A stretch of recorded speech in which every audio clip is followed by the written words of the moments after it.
দিবস আজ আবু সাইদ ওয়াসিমদের স্মরণে বিভিন্ন কর্মসূচি, ভবিষ্যৎ বিনির্মাণের প্রেরণা প্রধানমন্ত্রীর। ছাত্র আন্দোলন ঘিরে ঘোলা পানিতে মাছ শিকার করে সরকারকে বিব্রত করতে চায় কিছু মহল, বললেন স্বরাষ্ট্রমন্ত্রী।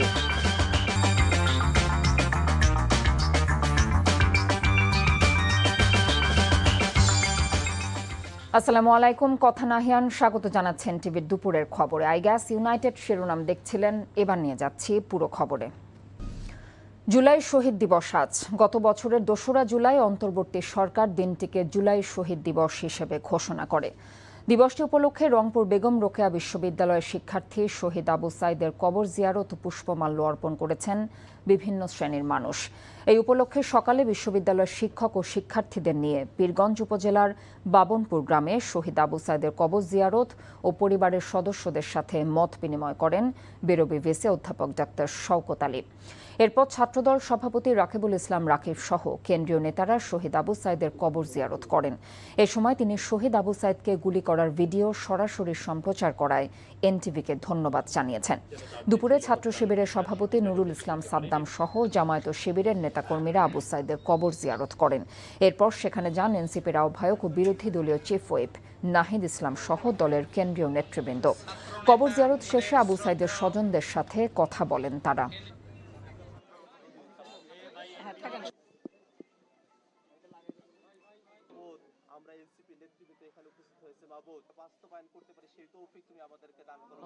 স্বৈরাচার ফ্যাসিস্ট সরকারের বুলেটের বিরুদ্ধে তার বুক পেতে দিয়েছিল বাংলাদেশের এই মানুষের এতদিনের যে জিম্মি দশা, সেই জিম্মি দশা থেকে মুক্তির জন্য আজ ঐতিহাসিক জুলাই শহীদ দিবস। এই 16 জুলাই 2024 শহীদ আবু সাইদ এবং চট্টগ্রামের শহীদ ওয়াসিম, এই দুটো মৃত্যু পুরো বাংলাদেশকে নাড়িয়ে দিয়েছিল।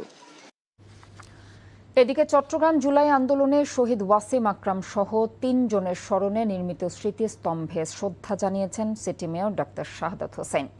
সকালে স্মৃতিস্তম্ভে নগরবাসীর পক্ষ থেকে ফুল দিয়ে শ্রদ্ধা জানানো হয়। এ সময় তিনি সাংবাদিকদের বলেন, ৭১-এর স্বাধীনতা সংগ্রাম, স্বৈরাচার বিরোধী আন্দোলন ও ২৪-এ ফ্যাসিস্ট বিরোধী রক্তক্ষয়ী সংগ্রামে চট্টগ্রামে অনেক ছাত্র জনতা হতাহত হয়েছেন। বর্তমান সরকার শহীদদের আত্মত্যাগের মূল্যায়ন করছে বলেও জানিয়েছেন ডাক্তার শাহাদাত হোসেন।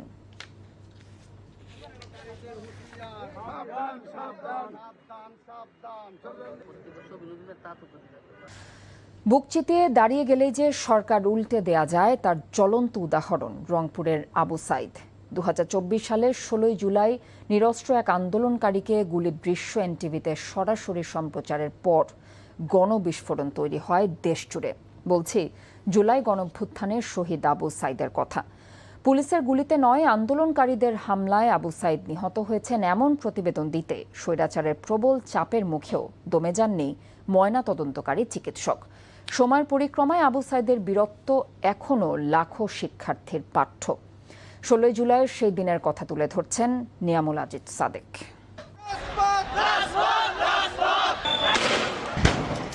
জনগণের হাজারো পুঞ্জীভূত ক্ষোভ ফ্যাসিস্টের বিরুদ্ধে দাঁড়িয়ে গেল দুহাত প্রসারিত করে।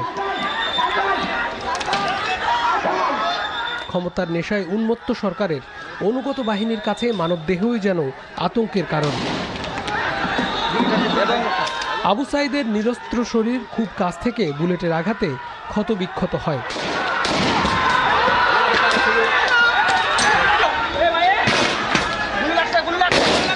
প্রতিবাদের অগ্নিশিখা জেলে সারা দেশে আন্দোলনের উত্তাপ ছড়িয়ে পড়ে।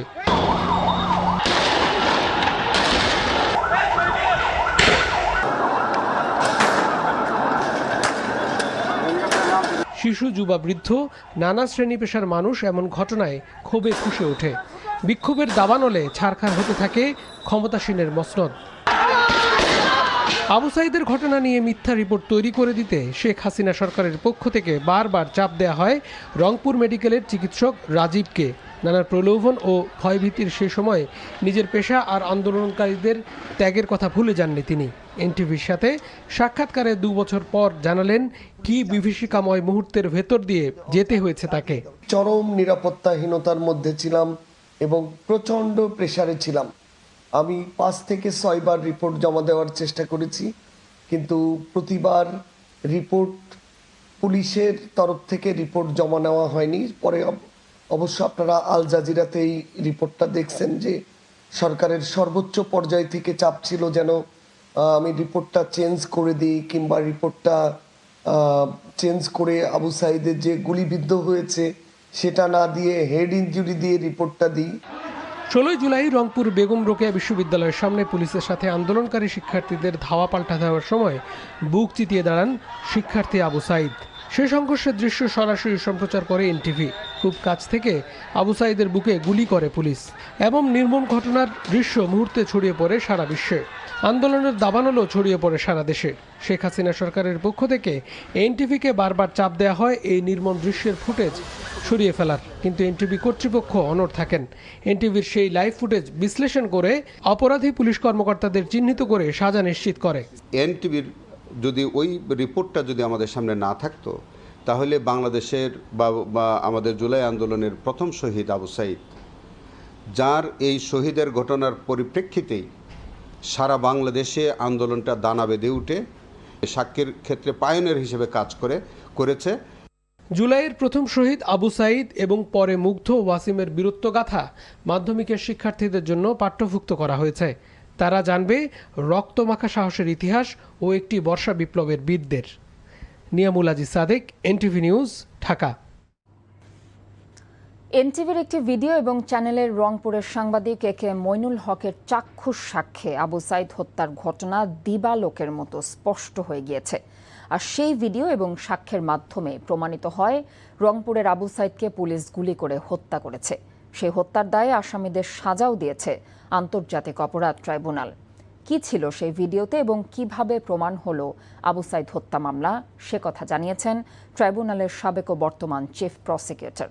আরও জানাচ্ছেন হাসান জাভেদ। ঘোলা পানিতে মাছ শিকার করে কিছু মহল সরকারকে বিব্রত করতে চায় বলে মন্তব্য করেছেন স্বরাষ্ট্রমন্ত্রী সালাউদ্দিন আহমেদ। দুপুরে সচিবালয়ে সমসাময়িক বিষয়ে গণমাধ্যম কর্মীদের সাথে মত বিনিময়ে এমন মন্তব্য করেছেন তিনি। শিক্ষামন্ত্রীর পদত্যাগের দাবিতে ছাত্র আন্দোলন প্রসঙ্গে স্বরাষ্ট্রমন্ত্রী বলেন, অন্তর্বর্তী সরকারের সময়ও আন্দোলনের এমন প্রবণতা দেখা গিয়েছিল। অনেক অছাত্র আন্দোলনে এসেছিল বলে মন্তব্য করেছেন তিনি। এ সময় সাংবাদিকদের প্রশ্নের জবাবে মন্ত্রী বলেন, আসন্ন স্থানীয় সরকার নির্বাচনের প্রস্তুতি চলছে।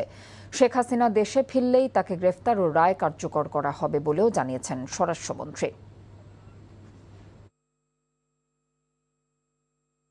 এই ট্রেন্ডটা ইন্টারিম গভর্নমেন্টের সময় দেখা গিয়েছে যে সচিবালয়ে ঢুকে গিয়ে পরীক্ষা স্থগিত করা বা বিনা পরীক্ষায় পাশের ঘোষণা নেওয়া, এই সমস্ত একটা অপকালচার তখন দেখা গিয়েছে, যেগুলোকে তারা হয়তো নিয়ন্ত্রণ করতে পারেনি, যার কারণে তারা এখনও সেই টেন্ডেন্সিটা বহাল রেখেছে। প্রকৃত ঘটনা, তথ্য, ছবি, ভিডিও আপনাদের সামনে আছে। পিছনে যেই থাকুক, সামনে তো আমরা আছি। কাছে প্রত্যাবর্তনের যে ঘোষণা ওখান থেকে মাঝে মাঝে দিচ্ছে, তো সেটা তো কিভাবে দিচ্ছে জানি না। আমরা তো তাকে আইনানুগভাবে ফেরত চাই। জনগণের দেয়া 70% ভোট বৃথা যাবে না। গণভোটের রায় বাস্তবায়নের সিদ্ধান্ত সংসদে না হলে রাজপথের সমাধান হবে বলে হুঁশিয়ারি দিয়েছেন বিরোধী দলীয় নেতা ও জামায়াত আমির ডক্টর শফিকুর রহমান। রাজধানীর ডিপ্লোমা ইঞ্জিনিয়ার্স ইনস্টিটিউশনে জুলাই শহীদ দিবসের আলোচনায় বিরোধী দলীয় নেতা বলেন, জীবন দিব তবুও জুলাই হারিয়ে যেতে দেব না। সংস্কার বাস্তবায়ন না হলে আবারও ফ্যাসিস্ট শেখ হাসিনার মতো স্বৈরাচার জন্ম নিতে পারে আশঙ্কা প্রকাশ করে জামায়াত আমির বলেন, জনগণের রায় সংসদে বাস্তবায়ন না হলে রাজপথে আন্দোলনের মাধ্যমে সমাধানের পথে নামবে বিরোধী দল। জুলাই শহীদ ও আহতদের নামে গুরুত্বপূর্ণ সড়ক স্থাপনার নামকরণের দাবি জানিয়েছেন বিরোধী দলীয় নেতা। এই 24কে স্বীকার করতে এত হীনমন্যতা কেন? এই 24 না হলে আজকে আমি এখানে বক্তৃতা দিতে পারতাম না, এমপি নির্বাচিত হতে পারতাম না, পার্লামেন্টের মুখ দেখতে পারতাম না, ঠিক অনুরূপ ভাবে তারেক সাহেব প্রধানমন্ত্রী হতে পারতেন না। আমরা জনগণের সাথে আছি, তাদের রায়ের পক্ষে আছে, লড়ে যাব, লড়াই করতেই থাকব এবং আমরা গভীরভাবে আস্থা রাখি ইনশাআল্লাহ এই 70% ভোট বৃথা যাবে না, এই গণরায় বাস্তবায়ন হবে ইনশাআল্লাহ। আর্জেন্টিনা ও ইংল্যান্ডের সেমিফাইনাল ম্যাচ দেখে ফেরার পথে বাস চাপায় নিহত হয়েছেন দুজন সাংবাদিক। ভোরে ঢাকা ময়মনসিংহ মহাসড়কের উত্তরার জসিমউদ্দিন বিআরটি উড়াল সড়কের ঢালে এই দুর্ঘটনা ঘটে। ঘটনাস্থলেই মারা যান একজন। গুরুতর আহত অবস্থায় প্রথমে একটি স্থানীয় হাসপাতালে এবং পরে কুর্মিটোলা মেডিকেল কলেজ হাসপাতালে নেওয়া হলে কর্তব্যরত চিকিৎসক তাকে মৃত ঘোষণা করেন। নিহত সাকিব দৈনিক সংবাদ দিগন্তের স্টাফ রিপোর্টার হিসেবে কর্মরত ছিলেন। তার বাড়ি ভোলার দৌলত খান উপজেলায়। রবিউল নামে আরেকজন দৈনিক প্রাণের বাংলাদেশের সিনিয়র রিপোর্টার, তিনি গোপালগঞ্জের বাসিন্দা। নিহত দুজনই উত্তরার আবদুল্লাপুরে থাকতেন। পুলিশ জানিয়েছে এখনও বাসটি শনাক্ত করা যায়নি। বাস চালককে আইনের আওতায় আনার চেষ্টা চলছে। বাংলাদেশের নারীদের বিয়ের মাধ্যমে চীনে কিভাবে পাচার করা হচ্ছে তা নিয়ে এনটিভির ৩ পর্বের অনুসন্ধানী প্রতিবেদন প্রচারের পর আনুষ্ঠানিক সতর্কবার্তা জারি করেছে ঢাকার চীনা দূতাবাস। 14 জুলাই নিজেদের অফিসিয়াল ওয়েবসাইটে প্রকাশিত এক সতর্কবার্তায় দূতাবাস জানায়, কোনো চীনা নাগরিক যদি এজেন্সির মাধ্যমে বাংলাদেশে এসে স্ত্রী খোঁজার চেষ্টা করেন তবে মানব পাচারের সন্দেহে তাকে গ্রেফতার করা হতে পারে।